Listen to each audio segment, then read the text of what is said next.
Bismillahirrahmanirrahim. Selamat pagi Bapak-bapak, Ibu-ibu semua yang saya hormati. Bapak Ibu dari Dinas Pendidikan Provinsi, Bapak Ibu dari Dinas Pendidikan Kabupaten Kota, teman-teman dari tim teknis Kabupaten Kota, teman-teman tim teknis Kabupaten, teman-teman tim teknis Provinsi dan teman-teman peserta. Ya, dengan mengucapkan syukur alhamdulillah, marilah kita bersama-sama panjatkan puji syukur kehadirat Allah Subhanahu wa taala yang telah melimpahkan nikmat dan karunia-Nya. Sehingga pada kesempatan kali ini kita masih bisa diberikan rahmat dengan penuh kebahagiaan hingga kita bisa berkumpul bersama-sama dalam keadaan sehat dan dapat menghadiri acara SSB SSB MSAT tahun 2020 tahap kedua. Ya, pertama-tama tadi telah sedikit gitu ya di awal kita berikan terkait dengan video tutorial gitu ya, video penjelasan terkait dengan Exambro maupun cara penggunaannya. Jadi teman-teman peserta sudah bisa langsung melihat gitu ya, melihat videonya. Untuk hari ini kita tanpa berlama-lama langsung saja dimulai acaranya karena sesuai jadwal kita 9.30 akan melaksanakan ujian. Pertama-tama saya mau mengingatkan dulu untuk teman-teman tim teknis kabupaten kota atau yang bertugas sebagai proktor. Saat ini sudah pukul 9.18, jadi nanti ketika kami menjelaskan terkait dengan aplikasi, teman-teman proktor atau teman-teman tim teknis kabupaten kota bisa menyiapkan sistem proktornya gitu ya, sistem proktornya atau mengaktifkan peserta, mengaktifkan token serta membagikan username password ya. Oke, kita mulai saja.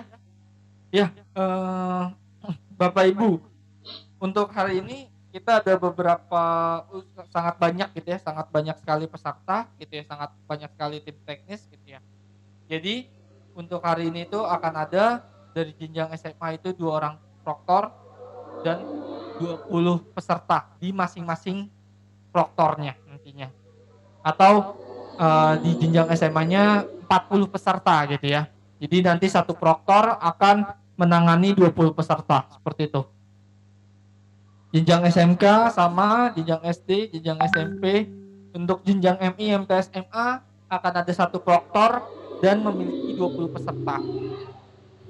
Gitu ya. Jadi masing-masing proktor nanti akan menangani 20 peserta. Jadi untuk teman-teman tim teknis atau teman-teman proktor silakan mendownload username password pesertanya dan dibagikan ke peserta gitu ya. Kalau mengalami kendala, silakan mengklik tombol refresh di bawah halaman web UBKD, itu ada tombol refresh. Kalau misalnya ada tulisan data tidak ditemukan, klik aja tombol refresh yang ada di bawah. Seperti itu. Oke, sesuai jadwal gitu ya. Kita akan memulai acara pukul 9 sampai 9.30 gitu ya. Nanti jam 9.30 untuk teman-teman peserta ya. Ingat ya, jika sudah mendapatkan username password untuk login ujian, teman-teman peserta dipersilakan untuk loginnya itu pukul 9.30 WIB. Seperti itu ya. Jadi kalau udah dapat jangan langsung login dulu gitu ya, karena teman-teman proktor masih membutuhkan waktu untuk mengaktifkan peserta gitu ya. Jadi pukul 9.30 baru diminta untuk login seperti itu. Gitu ya. Kita langsung poin nomor 5 gitu ya. Jadi ujian kita hari ini adalah MSAT gitu ya. Seperti yang kemarin telah disampaikan gitu ya, MSAT itu berbeda dengan ujian UBK seperti biasanya gitu ya. Kalau ujian UBK seperti biasanya itu hanya soal yang didigitalisasi. Kalau MSAT ini akan ada perhitungan di saat teman-teman menjawab gitu ya. Di saat teman-teman menjawab itu akan ada perhitungannya gitu ya. Contoh pada saat ini akan ada 3 stage gitu ya. Dalam satu pengerjaan akan terdapat 3 stage gitu ya. Setiap stage-nya itu tingkatan soalnya akan menyesuaikan berdasarkan stage sebelumnya. Gitu. Nanti kita akan bahas di belakang. Gitu ya. Jadi stage kedua, stage ketiga itu akan berpengaruh soal yang didapatkan oleh peserta itu tingkat kesulitannya berdasarkan stage sebelumnya. Seperti itu. Nah, untuk uji coba hari ini gitu ya, yang diminta adalah teman-teman peserta mencatat tiap waktu yang dibutuhkan tiap perpindahan stage. Nanti akan dibantu oleh teman saya gitu ya, Pak Nasrullah nih sebelah kanan saya. Itu akan dibantu dijelaskan terkait perpindahan stage itu seperti apa gitu ya. Karena beliau ini yang lebih ahli. Gitu ya. Oke, poin 7 gitu ya. Nanti peserta juga mencatat setiap selesai tes gitu ya. Mencatat setiap selesai tes waktu yang dibutuhkan berapa lama. Nah, ini terkait dengan yang tadi saya sampaikan di poin nomor 5 ya Bapak Ibu ya. Terkait poin nomor 5 tadi, bahwa setiap stage berikutnya itu akan berpengaruh dari stage sebelumnya gitu ya. Misi Bapak Anas mengalihi. Nah. Oke, misal gitu ya. Jadi kita ada 2 kategori gitu ya, yaitu berhasil dan gagal gitu ya, berhasil dan gagal. Jadi stage tersebut dikatakan berhasil jika peserta menjawab benarnya itu lebih dari sama dengan 50%. Kasih contoh, misal stage 1 terdiri dari 10 soal gitu ya, terdiri dari 10 soal. Peserta tersebut menjawab benarnya 6. Maka stage tersebut dikategorikan berhasil. Otomatis nanti stage 2 tingkat kesulitannya akan di atasnya seperti itu. Begitupun dengan gagal gitu ya. Ketika gagal stage tersebut dikategorikan gagal jika jawaban benarnya kurang dari 50%. Gitu ya. Berarti tadi seperti contoh misalnya 10 soal, maka kalau misalnya jawaban benarnya hanya 4, maka stage tersebut dikategorikan gagal. Seperti itu. Oke, mungkin itu saja dari saya. Jadi nanti Bapak Ibu bisa dimulai pukul 9.30 terkait dengan perbedaan stage dan tampilan-tampilan soalnya, jenis-jenis cara menjawab soalnya nanti akan dijelaskan oleh teman saya gitu ya, Pak Anas. Oke, untuk Pak Anas, waktu dan tempat dipersilahkan.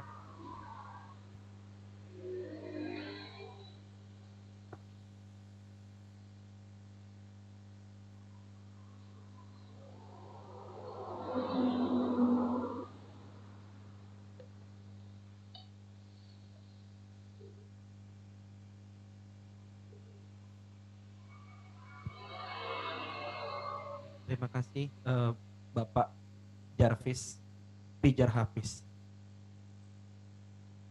Oke, melanjutkan yang tadi oleh Pak Jarvis tadi.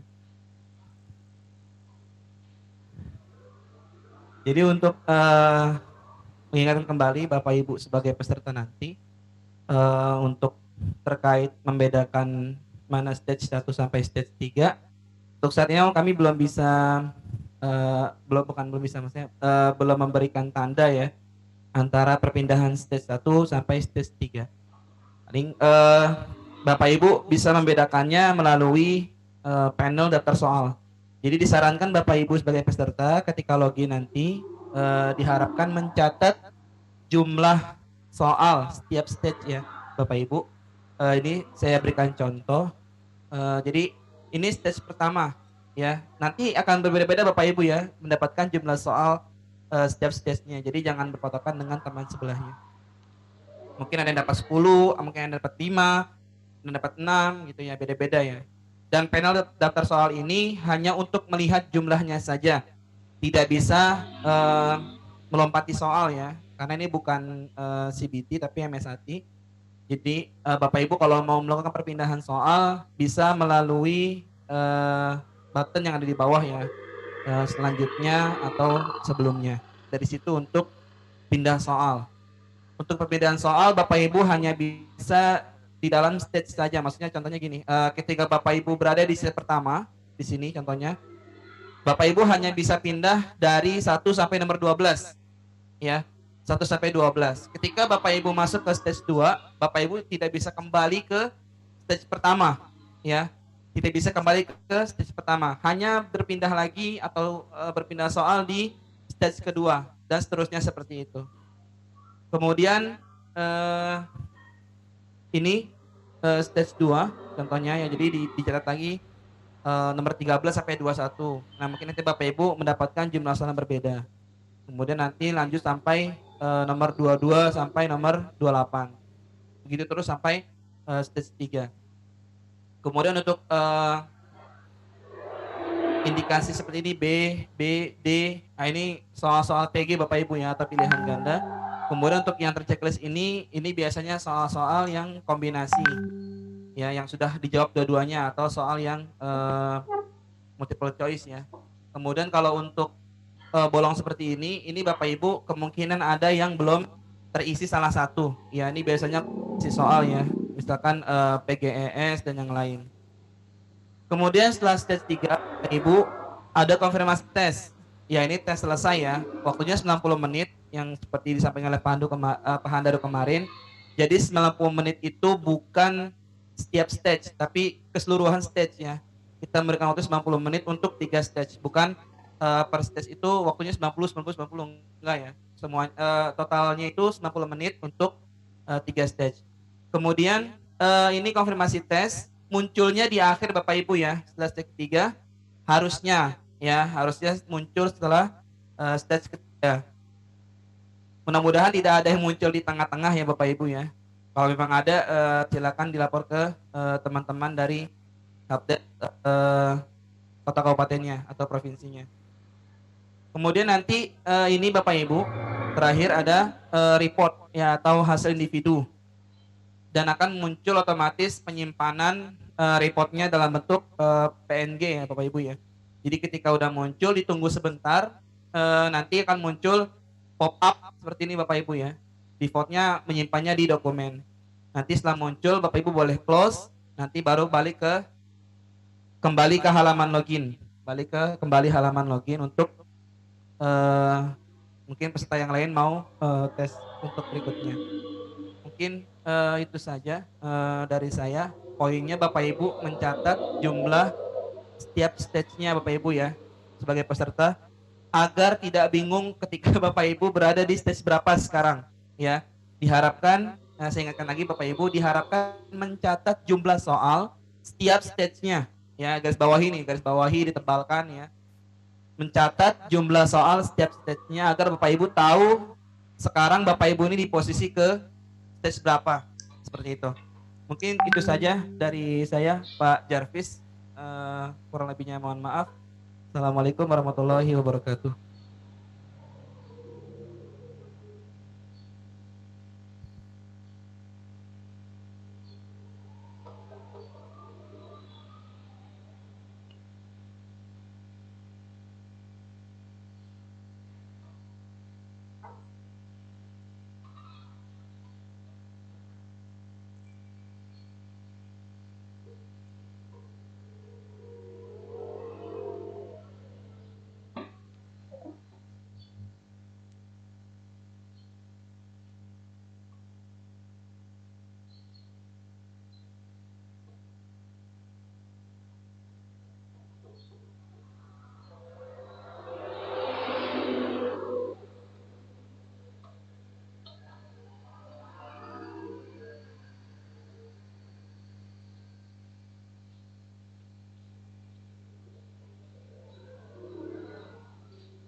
Setel kayak musik-musik Mas Wijal.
Enggak, waktu aku masuk tuh kan ada Ajun gini yang aku gurau Ajun kan malam itu.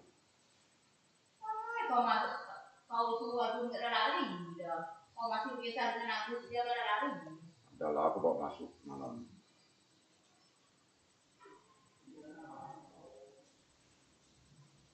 Ada rumah ada pada kita. Ya kamu ada pesanan?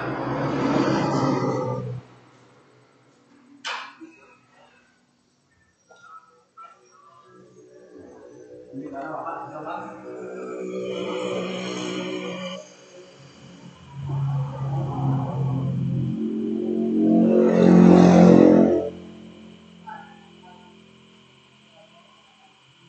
Halo, selamat pagi.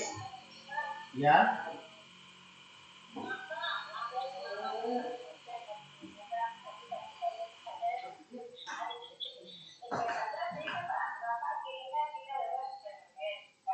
Ya. Itu di 1.2.1. Di review perangkat Bu, di yang F6. Di F. Review. Ya F. Review. Ya. Ya.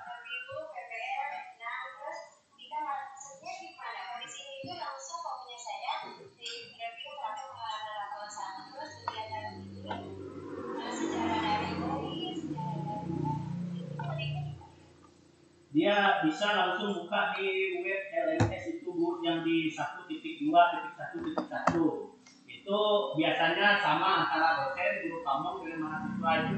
Itu kodenya sama. LMS yang kita web itu.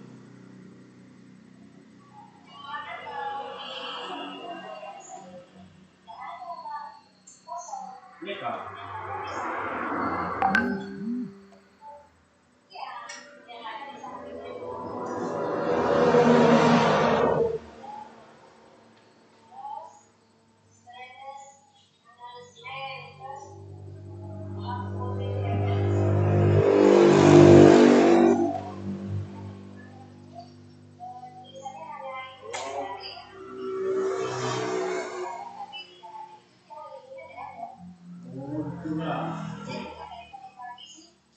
Oh, kalau kami itu kan ada. Kalau kami itu ada, itu di situ review grafik pengalaman lapangan satu ini ada 1.1.1 pendahuluan, ada bahan bakar, ada bahan pembelajaran untuk review PPL 1. Nah itu kan kita unggah di situ. Nah lalu di introduction atau pendahuluan itu ada 1.2.1.1 di introduction Bu, introduction pendahuluan.